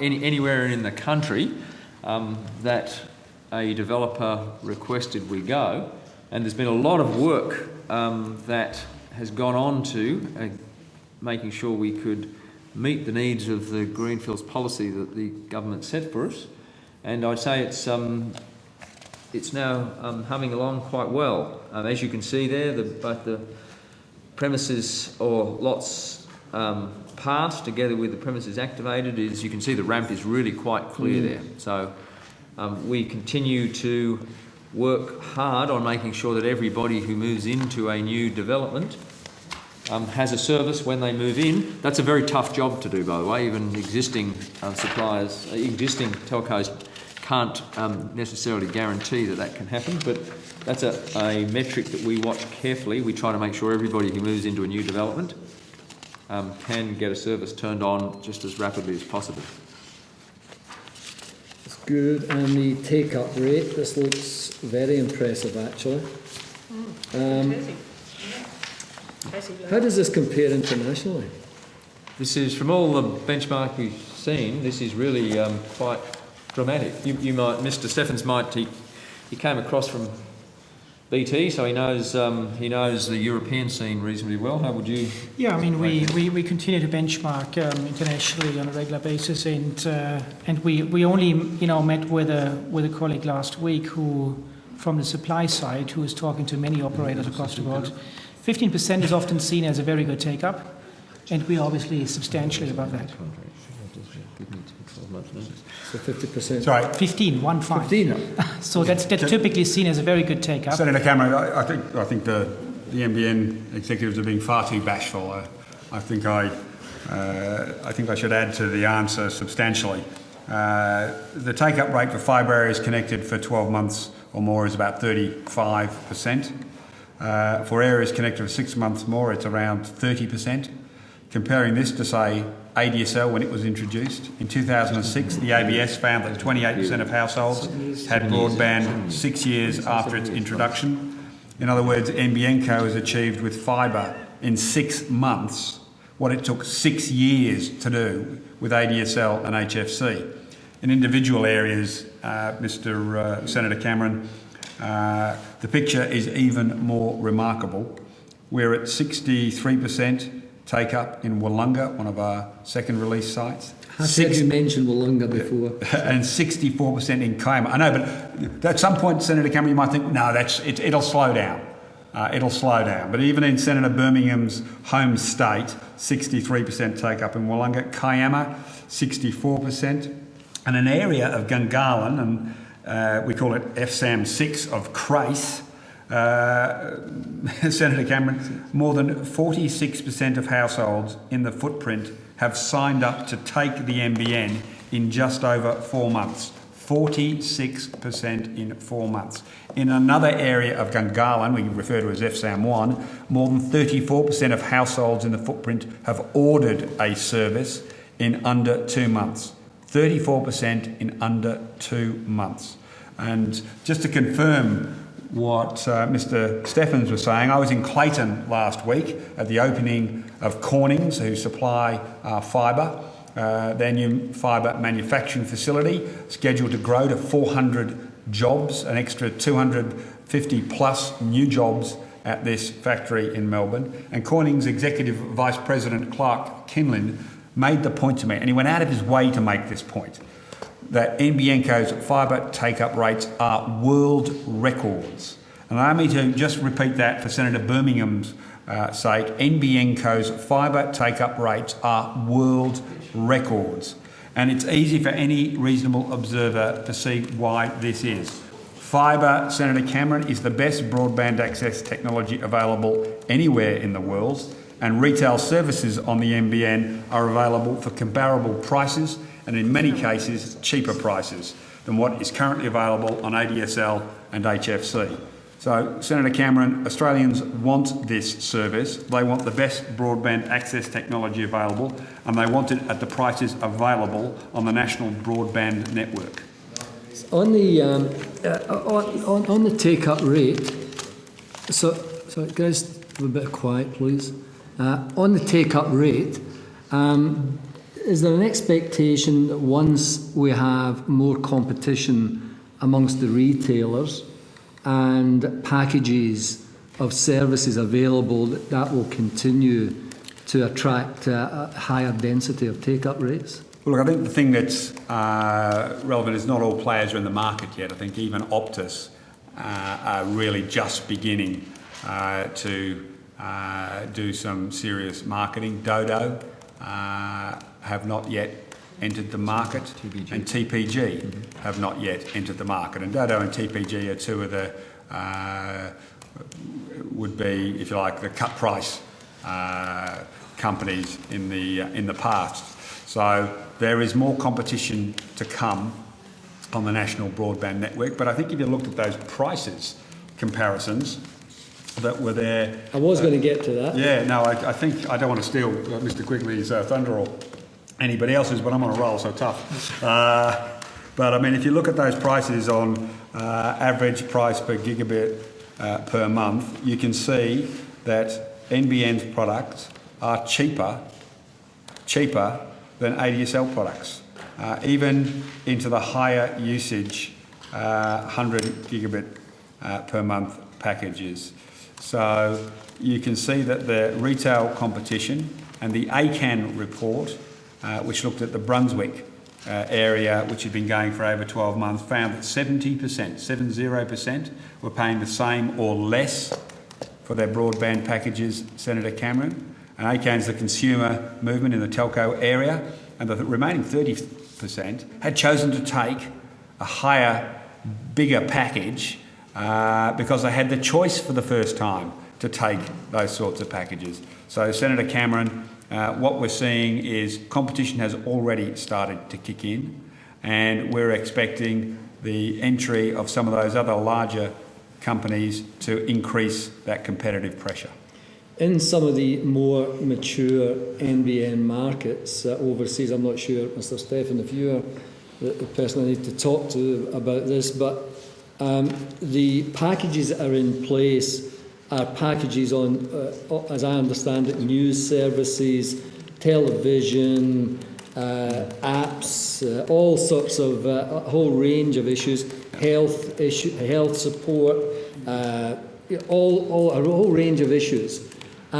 One of the things that has been exercising my mind, and I'm not sure whether you want to deal with this, Senator Conroy, is that it will create another significant source of competition for the existing media players.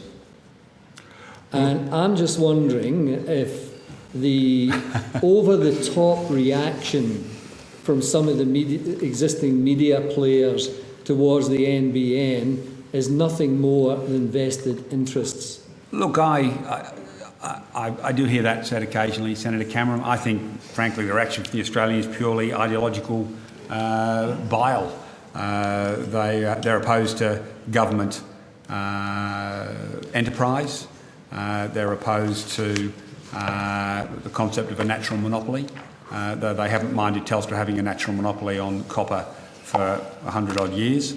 But to be fair, I think the former CEO of Foxtel always had the view that that Foxtel would be one of NBN Co's biggest customers. But yes, there is no question that other internet protocol TV companies would possibly come into play. Fetch TV are a company already established in Australia.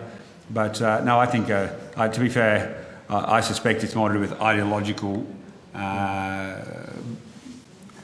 prejudices than other issues. Thanks, Senator Conroy. What we'll do now is I might explore this a bit further, but we will suspend till 9:15. Just remind senators that there is a committee meeting to deal with some legislation committee work. Thank you. 9:15 return.